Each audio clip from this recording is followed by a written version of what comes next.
Communiquer, communiquer. Communiquer, très important. Communiquer, communiquer. Communiquer, papi Kamwasi. Communiquer, communiquer. Communiquer, Bana Congo.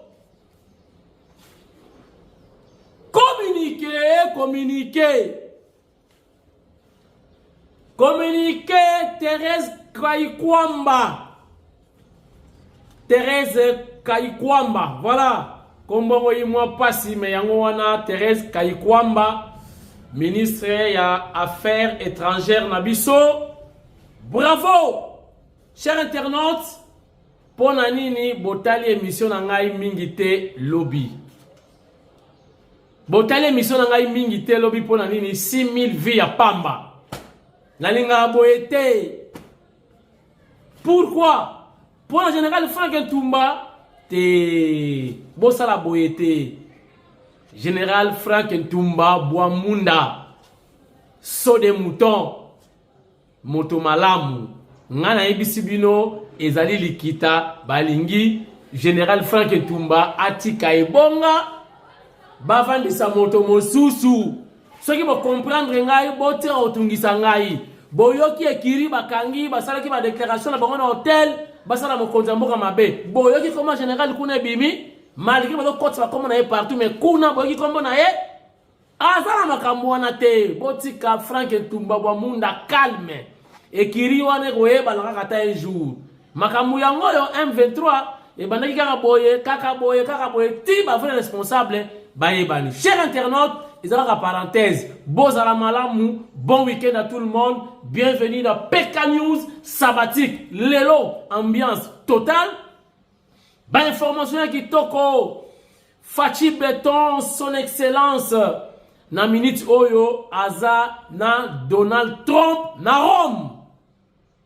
Masolo e bandaki nango na Luanda wa. Na Luanda kaka. Kagame. Facha doit recevoir responsable de hostilité. Il y a makamonios dans la République démocratique du Congo. Paul Kagame azomona Fachi lokola mwana muke sans expérience. Agobeta igara dada eleki nango. Ndenge Kagame akanisa kina batulene bakabila rien. Ah kokate to bete ba koya kao makali kale to sala brassage mixage to bakisi susu ba infiltrer Rwanda na kati ya gouvernement to koti bango na ba institution. To tient bango na armée na la police comme ça to finaye kakali moi Kagame ayeba kite Facha batami wapi Fachi azanani.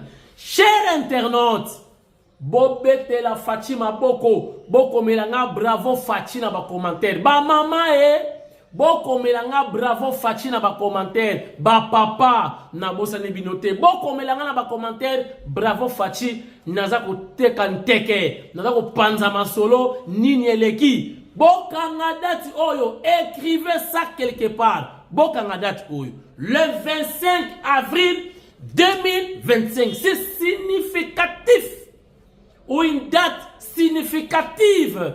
Chers internautes, écrivez ça. Un certain 25 avril 2025, accord des principes pour la paix dans la région de l'Est. Et c'est la fin de la guerre. Bitumba esili Kagame akima boui. Facha bendi yaka papa alingite. Alobina Lorenzo azo que na vif du sujet. Azo que na vrai problème entre RDC na Rwanda. Bon, c'est bon. Facha bité to fundera pa Yesu kaka. Ozomona, po yazomona Lorenzo petit nga petit. Bon, to benga nzambe. Babengi nzambe. Babengi leo sommet. Sikoyo. Botali elongi ya ministre des Affaires étrangères ya Rwanda. Mikolo bangono se milongi komi nengi wana. Na elongi ya Kagame. Na elongi ya ministre des Affaires étrangères. Ba komi nengi wana. Today marks not an end but a beginning, a necessary step towards peace taken with resolve and purpose. this moment carries particular weight for the Democratic Republic of the Congo. In Goma, in Bukavu, and beyond, the reality of displacement. Bilongi e fuatakani. Donc, ki fuki ben ki fuataken. Bilongi na bango e fuatakani. Et c'est la fin d'un quelqu'un. Tozo ebisa bango boya manamalembe. Fati azalaki déjà coaché. Donc, Kagame na Kabila batikala koyeba profondeur ya fatite. Batu babana koloba, même les combattants, tout ça, on a poto non, Fati toyeba ki était. Alors qu'il nenge nini Fati non, alors décevoir biso, moi tu sais que ya nenge nini, o muluba ya nenge nini. Toujours un message, toujours mélodie. Vous avez la confiance na ye. Vous avez la confiance na ye. Il savait avant de vous préparer quelque chose. Chers internautes, enfin Kagame andimi. Ba signé l'accord de principe. Le 2 mai, le 2 mai. Ndeba aussi ça makamu nyonso. Entre-temps, on a quelques points où il est essentiel, na lingina partager na bino na ba accord de principe où il a signé na Washington. Il pas le secrétaire d'État américain. Et puis il a mis sur ba tebele ba ambassade ba diplomate ebele ya Afrique. Na mikili mususu ya Europe. Bazala kiwan comme des témoins na signature ya ba accord de principe. Mais on a retenir pour la lingina partager na bino ezanini. Donc, il y a yambo, respect, il y a intégrité territoriale, il y a chaque pays. Et gouvernement, ils légitime. Namboka wana, ne bazan a droit à conduire, peut contrôler. Étendu nyonso, il y a territoire na bango. Attention, il y a les non-dits, mibale, les non-dits. Avant fin, il y a une émission. Nabo sanate. Les non-dits, il y a biloko wana. Boboni basi ba signé, ba sololi na mwasi mobali, Mama Thérèse Kayikwamba, mwasi mobali. Oyo boko melanga pe na ba commentaire, bravo Mama Thérèse. Boko melanga na ba commentaire, bravo Mama Thérèse. Très important. Bobo Solante, bravo Fati Béton dans vos commentaires. À vous les claviers. Chers internautes, donc, implication, ingérence, mon côté. Et quoi qu'on salama entre les RDC et le Rwanda, bisous qui parlent bangote, mais après la bango. Ingérence, mon côté, qu'on salama. Oh, mon boulot, mon RDC. Oh, ce qui va Nyamulenge. Oh, ce qui va FDLR. Allez, yo Rwanda, ozo armée na yo kota na Congo. Fini. Violation ya territoire entre deux pays et kotika na kosala mate. Volontairement, botika ba ono twazala ki basala ki ba déplacement ba kima ki bitumba. Bazonga sous surveillance américaine. Volontairement, ndenge ezalaka. Oyo nous se sentir à l'aise na Congo, soki aza réellement congolais, botika bazonga librement et volontairement. Entre-temps, faut le surveiller, koyeba qui est congolais, qui ne l'est pas. Fini. Ba prétexte. Oh, tokota ki pona FDLR, nous sommes à l'insécurité. Yomoko créer sécurité dans mboka na yo. Battez là ba frontière na yo. Plus question.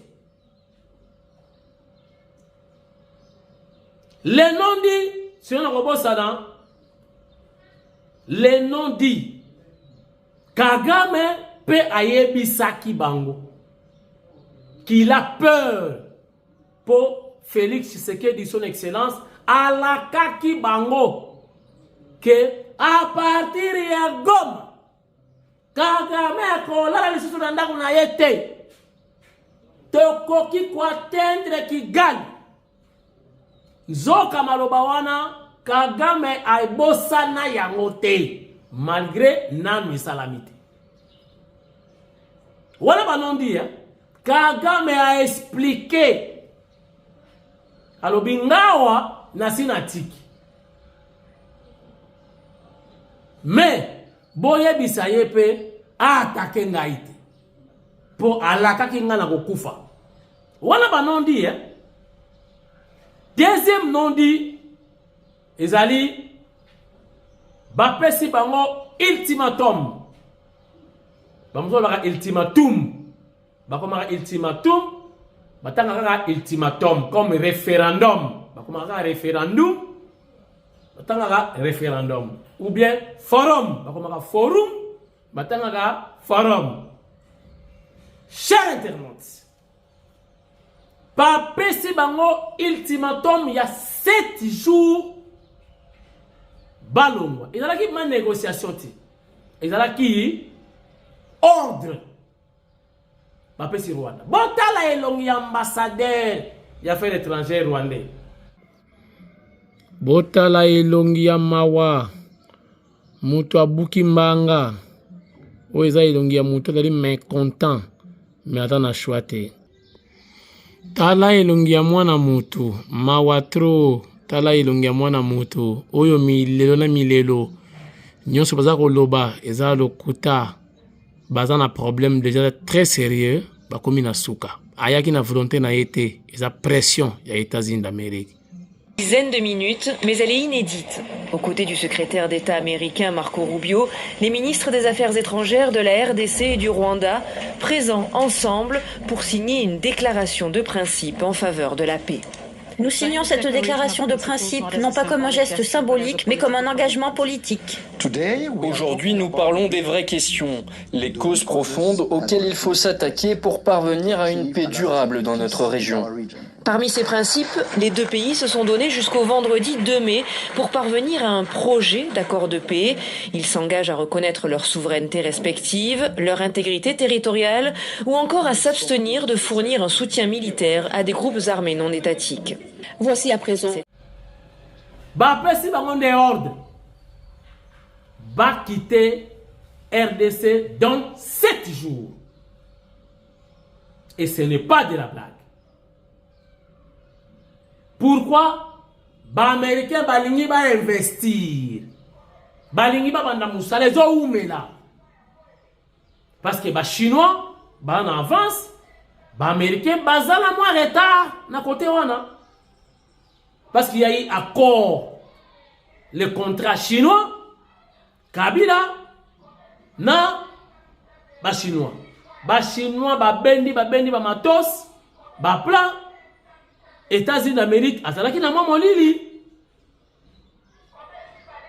Et voilà, balingi siko bazwa ba retard wana ba récupérer mbangu ba investisseur matos biloko tout eza prêt. Balingi ba kita ba banda musala bango, balingi climat des affaires, un très bon climat. Paix fo ezala kuna po basala musala bango na kati ya calme. Wana banondi na ebisi bino bapesi bango 7 jours ba quitter le sol congolais. Boko melanga lisusu ba mama, ba papa, bandeko, bravo Fachi. Kagame na minute oyo azogangela Kabila, miyo bisekinga kazalembele, yo bisekinga ka okoka na yete. Siko tala mutu ngo bala beteli biso. Tala bala beteli biso. Kagame azana kao na ebisi bino ya kosakana te. Et si kanyoso ba négligea ki Congo, lelo Congo ezongi na top. Fachi a mibuni, a se cassé en 1000 morceaux. Pour lelo to koma respecter ndenge to kobi lelo. Ba ke ngoza dossier ya Congo, ba vani sango na Washington, na capitale ya États-Unis d'Amérique. Ba sola ya Congo, ba tie ba drapeau, ba vani si Rwanda, ba zo pese ba instruction. Ezalaki te, on a souffert, tu as négligé, nana kolombe la biso, nana kokote la biso. Aujourd'hui, les choses ont changé grâce à son excellence Félix Antoine Tshisekedi Tshilombo, à qui nous disons merci Fachi, merci Tshilombo, merci son excellence, merci Béton. Antoine. Chers internautes, na wuti ko lobawa ke mokonza mboka fara na Rome na Trump. Ezali pe voyage ya liboso oyo Trump asali na libanda depuis que ezali élu na États-Unis d'Amérique. Son Excellence Félix Antoine Tshisekedi a précédé qui Trump na Rome. Totalango en image. Regardez. L'actualité à travers le monde demeure dominée, notamment par la disparition du pape François, décédé le 21 avril 2025 des suites d'une maladie. Plusieurs chefs d'État, hauts dirigeants du monde effectuent les déplacements de Rome pour participer aux funérailles du souverain pontife. Parmi eux, le président de la République démocratique du Congo, Félix Antoine Tshisekedi Tshilombo, qui est arrivé dans la capitale de l'Italie ce vendredi dans la nuit en compagnie de la distinguée première dame Denise Nyakeru Tshisekedi. Bref cérémonie d'accueil à l'aéroport international Fiumicino, le cortège présidentiel s'est ensuite ébranlé vers le centre-ville de Rome où la communauté congolaise d'Italie attendait de communier avec le chef de l'État devant son hôtel. Le pape François entretenait d'excellentes relations avec la RDC et le président de la République Félix Antoine Tshisekedi. Le chef de l'État avait été reçu en tête-à-tête par les souverains pontifs au Vatican le 17 janvier 2020 et puis sa sainteté, le pape François, a effectué une visite à Kinshasa du 31 janvier au 2 février 2023, une visite au cours de laquelle il a exprimé son soutien à la RDC et condamné sans ambages l'agression du pays dans l'est du territoire national sous le regard complaisant de la communauté internationale. Ôtez vos mains de la République démocratique du Congo, de l'Afrique. Ce fut la célèbre phrase du pape François dans son adresse aux côtés du président de la République à la rotonde du Palais de la Nation. Les funérailles du pape François auront lieu ce samedi 26 avril 2025 sur le parvis de la basilique Saint-Pierre à Rome. Une centaine de délégations étrangères, 60 chefs d'État sont attendus à Rome pour prendre part aux funérailles du Saint-Père, une cérémonie grandiose qui sera suivie de l'inhumation du pape François à la basilique Sainte-Marie-Majeure de Rome. Nous sommes devant la cathédrale Santa Maria Maggiore, Sainte Marie Majeure de Rome. C'est le plus grand monument et la plus ancienne église romaine consacrée à la Vierge Marie. Construite en 432 avant Jésus-Christ, Santa Maria Maggiore est pour l'instant fermée aux chrétiens. À l'intérieur, on y aménage une sépulture pour le pape François. De son vivant, le pape jésuite avait décidé d'être enterré ici, aux côtés des 6 autres papes. La tombe du pape François sera en marbre et aura pour seule inscription latine Franciscus, François en français. Le pape argentin Jorge Bergoglio, très attaché au culte de la Vierge Marie, avait l'habitude de se recueillir dans cette basilique qui fait officiellement partie du territoire du Vatican à la veille et au retour de chacun de ses voyages à l'étranger. Des milliers de pèlerins venus du monde entier campent ici devant la basilique crypte. Cette église millénaire garde aussi une bonne partie de l'histoire entre l'église catholique romaine et la République démocratique du Congo. C'est ici qu'avait été enterré au XVIIe siècle le citoyen Nemvunda, considéré comme le premier ambassadeur du royaume Congo à Rome. En attendant l'inhumation du 266e pape, de longues colonnes de pèlerins défilent dans la basilique Saint-Pierre pour le dernier hommage au pape François. Je crois vous comprendre quelque chose. Kuna balobeli nangate, kuna balobeli kabila te, kuna balobeli bisimwa te. Voilà. Balobeli Kagame ayebisa basipletif na ye. Bazwa ordre oyo pesa bango sikoyo ba quitter librement la République démocratique du Congo. Et totalement et définitivement. Eza ordre. C'est un ordre. Nanga akosuka wapi. Bisi mwa akozonga na Rwanda ezapa na bango. Nanga akokoma meya ye na Kabila. Bako telengana, bakaina. Bako zonga maboko pamba. Bako zonga maboko wololo. Nzele kokomela bango molai. Makolera koma bango kilo na koma nuliste maleme faire gola na roya moi ba séance bakozonga maboko pamba cher internaute nzela ekokoma na bango molai makolo ekovimba ekokoma kilomoto Congo basakanaka na yango te na koyebisa bandeko ebele ba hésiter ata mokete boyoka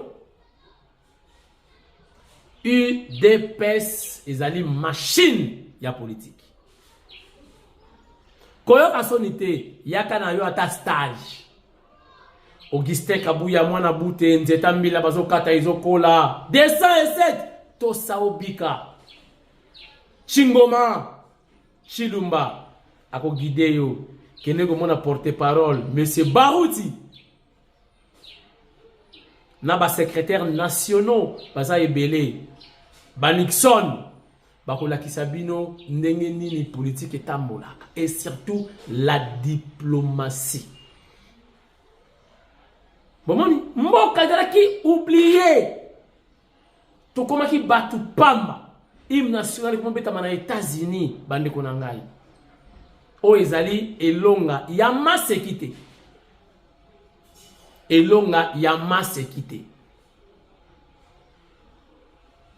donc masolo mususu ekozala ya fara Fachi Beton na Donald Trump na Rome officiellement balobi te mais na ba source na ngai na yebi ke Donald Trump akokutana na Rome na Fachi Beton bakobeta lisolo bakoseka ambassadeur wana ya Rwanda elonge fuatakani kifuki beni kifuatakeni émotion chaos ado refléter image ya Kagame botala elongi ya mawa mutu abuki mbanga oyo eza elongi ya mutu azali mécontent bachaki boyi o biso o benwe o betwe benu bana o nous les Nyarwanda o nous les Nilotiques benu bana o nous o vous qui oh moi quand j'étais moi Kaga tu étais qui oh j'avais tu avais quoi c'est fini mvita zisukidi bino netembe na yebisa bino to tanga mikolo est-ce que borete naka oyo na yebisa bino na baki bo tanga mikolo c'est fini boyo kalisusu di ça c'est beti boyo kalisusu o bazui territoire boye boyo kaka so ba ko territoire nini susu o ba pusani o ba yeboye o ba komi boye bo de la se boyo ko lisusu oyo boyo ka komi ba retirer ba se retirer bazongi tokangi frontière soki pe bitumba esili ndeto koyebisa makamusu pe na gouvernement nalobaki ba erreur tope ba mbeba musu to sala maawa na koloba ngo sikoyo te tozela makamusu esila faut pe ko protéger intégrité territoriale ata bazongi biso moko pe to la capable ya ko battre la frontière on a l'argent ata mbongo wana ba américain ba koyana yango ba capitaux ba investissement wana boso mamandoki oya solo oyo Rwanda aza musika na walikala yoki bumbu donc akopusa na tate bosomba pe mandoki bocha na ba frontière mais to solango sika wate maintenant là c'est très tôt attendons d'ici 4 matin ceux qui va ici à partir il y a le 2 mai mais déjà ba kozonga et bandi ko salama déjà abana salama malembe ba pesier 7 jours donc une semaine on a qui ba non dit au boyo quitter dans la télévision. Chers internautes, merci. Ba information vous na bombi pour temps parce que émission vous attend et belé beaucoup bossa na makamususu. Na bossa na bombi deuxième émission ezali le samedi nazana binoir. Donc deuxième émission est déjà en préparation. Ayez vos apaisements. Boba na ko fêter soko olia fufu na yo lia fufu lokola ba mama oyo bazo lia fufu. Regardez. Ah vinanga Mukapara. Uwe badina yo. Bapesi ka moko. Moko ndeni. Cha badidi. Biso mbale to ba modeo. 4 to butiki moko. Ekoki boy. Vinanga Nga skola mabote yo sokola ka. Na uto sokola. Okay ni. Awa fufu ya. Nanga. Malia ngala. La fufu kale. Na yeka point ya fufu. Auto musika yeka point ya fufu. Na yeka grande sœur. Bo sante présence à fufu.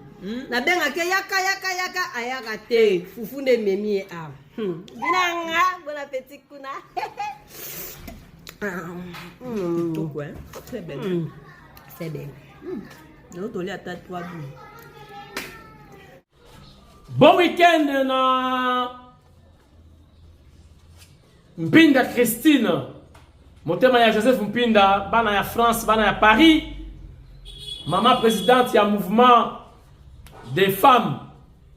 Ya diaspora pour le changement. Na Panama MDDC en sigle. Merci et bon week-end.